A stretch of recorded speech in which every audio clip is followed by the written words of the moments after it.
Hello listeners, स्वागत है आपका कोल रेडियो पर। मैं हूं भावना जोशी और आज के पॉडकास्ट का विषय है हमारे लोकप्रिय missile man doctor APJ Abdul Kalam. If you want to shine like a sun, first burn like a sun. यह सिर्फ एक विचार नहीं, एक जीवन दर्शन है जो हमें भारत के महान वैज्ञानिक और पूर्व राष्ट्रपति डॉक्टर कलाम जी के द्वारा प्राप्त हुआ। उन्होंने हमेशा हमें यह सिखाया कि सफलता के लिए पहले कठिन मेहनत और त्याग करना आवश्यक है। इसी आदर्श पर चलकर आज 15 अक्टूबर को हम एक विशेष अवसर पर यह प्रस्तुति पेश कर रहे हैं। यह दिन है भारत के महान वैज्ञानिक, राष्ट्रपति और युवाओं के प्रेरणा स्तंभ डॉक्टर APJ अब्दुल कलाम जी का जन्म दिवस। इस अवसर पर हम उनकी प्रेरणादायक जीवन यात्रा, उनकी सरलता, उनके आदर्श और उनके महान विचारों पर चर्चा करेंगे। डॉक्टर कलाम का जन्म 15 अक्टूबर 1931 को तमिलनाडु के रामेश्वरम में एक साधारण परिवार में हुआ। सीमित संसाधनों के बीच पले बड़े कलाम जी ने अपने आत्मविश्वास और संकल्प से कभी किसी बाधा को अपने मार्ग में नहीं आने दिया। उनके बचपन की पढ़ाई और घर के संस्कारों ने उनके भीतर प्रेरणा की ऐसी रोशनी जगाई जिसने आगे चलकर उनकी सफलता की मजबूत नींव रखी। जैसे किसी दीपक की लौ अंधेरे में उम्मीद की किरण बन जाए। वे अपनी ईमानदारी और सादगीपूर्ण जीवन शैली के लिए व्यापक रूप से सम्मानित थे। वे पूर्णतः मद्य निषेध और शाकाहारी थे। साहित्य और संगीत के प्रति उनकी गहरी रुचि थी। वे तमिल में कविता लेखन करते थे, वीणा वादन में निपुण थे और प्रतिदिन कर्नाटक भक्ति संगीत का श्रवण करना उन्हें प्रिय था। डॉक्टर कलाम ने अपने निवास में कभी टेलीविजन नहीं रखा। उनका दैनिक जीवन अत्यंत अनुशासित था। वे प्रातः 6:30 या 7 बजे जागते और प्राय रात्रि 2 बजे विश्राम करते थे। उनके व्यक्तिगत उपयोग की वस्तुओं में कुछ पुस्तकें, एक वीणा, वस्त्र, एक कॉम्पैक्ट डिस्क प्लेयर और एक लैपटॉप सम्मिलित थे, जो उनकी सादगी और आत्मनिष्ठ जीवन के प्रतीक थे। बात उनकी शिक्षा की करें तो उन्होंने मद्रास इंस्टीट्यूट ऑफ टेक्नोलॉजी से एरोस्पेस इंजीनियरिंग में डिग्री प्राप्त की और यहीं से शुरू हुआ उनका वैज्ञानिक सफर। एरोस्पेस इंजीनियरिंग के अध्ययन के दौरान उनका सबसे प्रिय सपना था भारतीय वायुसेना में एक फाइटर पायलट के रूप में सेवा करना। उन्होंने इंडियन एयर फोर्स के लिए साक्षात्कार दिया, किंतु 9वीं रैंक आने की वजह से उनका चयन नहीं हो पाया, क्योंकि उस वक्त केवल 8 पद उपलब्ध थे। इस असफलता ने उन पर गहरा प्रभाव डाला, लेकिन उन्होंने इसे अपने सफर का अंत नहीं माना।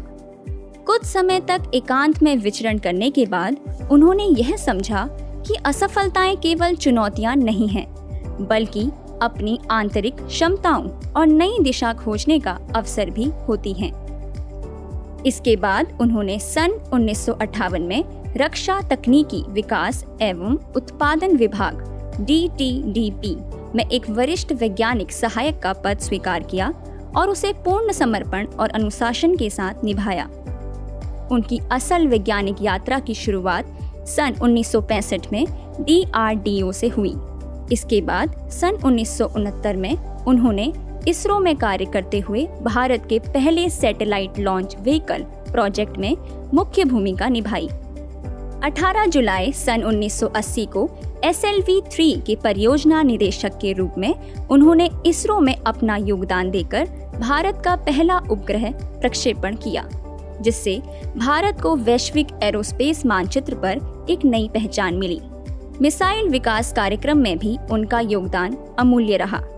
अग्नि और पृथ्वी जैसी मिसाइलों ने भारत की सुरक्षा नीति को मजबूती प्रदान की। 1982 में डॉक्टर APJ अब्दुल कलाम ने रक्षा अनुसंधान एवं विकास संगठन DRDO में निदेशक के पद पर पुनः कार्यभार ग्रहण किया। इस दौरान उन्होंने एकीकृत निर्देशित मिसाइल विकास कार्यक्रम integrated guided missile development programme की परिकल्पना और क्रियान्वयन किया। जो भारत की रक्षा क्षमताओं को सुदृढ़ करने की दिशा में एक महत्वपूर्ण पहल थी। इस उल्लेखनीय योगदान के फलस्वरूप उन्हें मिसाइल मैन ऑफ इंडिया की प्रतिष्ठित उपाधि प्रदान की गई। सन 1998 11 और 13 मई को पोखरण 2 परमाणु परीक्षणों में उनका महत्वपूर्ण योगदान भारत को एक सशक्त राष्ट्र के रूप में स्थापित करने में सहायक रहा। तत्पश्चात 2002 से 2007 तक वे भारत के 11वें राष्ट्रपति रहे। उन्होंने इस पद को एक लोकप्रिय, प्रेरणादायक और युवाओं से जुड़ी हुई पहचान दी। उनका विजन 2020 एक विकसित भारत का सपना था, जहां शिक्षा, तकनीक और समर्पण को विशेष स्थान मिले। राष्ट्रपति पद छोड़ने के बाद कलाम ने शिक्षण कार्य में वापसी की और विभिन्न संस्थानों में विजिटिंग प्रोफेसर बने। भारत सरकार ने उन्हें पद्म भूषण, पद्म विभूषण और भारत रत्न जैसे सर्वोच्च सम्मान प्रदान किए। राष्ट्रपति पद से सेवानिवृत्त होने के बाद भी उन्होंने युवा शिक्षा और राष्ट्रीय प्रगति के क्षेत्र में अपना योगदान जारी रखा। 27 जुलाई सन 2015 डॉक्टर कलाम एक लेक्चर देने के लिए IIM शिलोंग गए। सीढ़ियां चढ़ते समय उन्हें कुछ असहजता महसूस हुई, लेकिन थोड़ी देर आराम करने के बाद उन्होंने सभागार में प्रवेश किया। भारतीय समयानुसार शाम 6:35 पर लेक्चर शुरू होने के लगभग 5 मिनट बाद वे मंच पर गिर पड़े। शाम 7:45 पर अचानक हृदय गति रुकने से उन्हें मृत घोषित कर दिया गया। उनके निधन के बाद भी उनका संदेश और मार्गदर्शन हमारे साथ है, जो आज भी नए भारतीयों के हृदय में जीवित है। उनकी आत्मकथा विंग्स ऑफ फायर में उन्होंने अपने जीवन के संघर्ष, अनुभव और विजन को साझा किया है। उनके विचारों के अनुसार सपना वह नहीं है जो आप सोते हुए देखते हैं, बल्कि वह है जो आपको सोने नहीं देता। और यदि आप सूरज की तरह चमकना चाहते हैं तो आपको पहले सूरज की तरह जलना होगा। उन्होंने कहा था, excellence happens not by accident, it is a process. अर्थात सफलता कभी बिना मेहनत के नहीं मिलती, यह एक सतत प्रक्रिया होती है। अगले एपिसोड में फिर मिलेंगे एक नई प्रेरणादायक कहानी के साथ। तब तक अपने सपनों को पूरे मन से जिएं, मेहनत करते रहें और आगे बढ़ते रहें। मैं हूँ भावना जोशी और आप सुन रहे थे कोल रेडियो।